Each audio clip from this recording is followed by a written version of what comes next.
অনেক ধন্যবাদ sir. Sir Atikul ইসলাম ফেনী থেকে লিখেছেন তিনি শিম গাছ লাগিয়েছেন কিন্তু গাছে ঘোড়া পোকার আক্রমণ কিছুতেই দমন করতে পারছেন না। এই পোকাগুলো গাছের পাতা খেয়ে ছোট বড় ছিদ্র করে ফেলছে এবং ফলন ব্যাহত হচ্ছে। এই অবস্থায় তিনি কি করতে পারেন? এটা এটা এটা দেখা যায় যে শিম গাছে হতে পারে অথবা এই জাতীয় গাছেও এক ধরনের পোকা রয়েছে যেটা লার্ভা। এটা লার্ভা কিছুটা এরকম মানে লুপ আকারে হাঁটাচলা করে পাতার উপরে, এটাকে সেমি লুপার বলা হয় থাকে।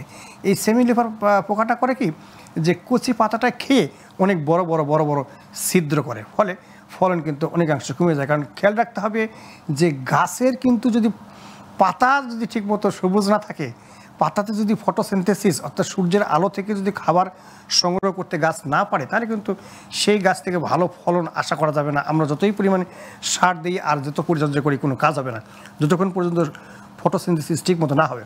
তো এই সেমিলোপারটা এটা পোকার একটা লার্ভা, এই সেমিলোপার লার্ভাটা খেয়ে ফেলে।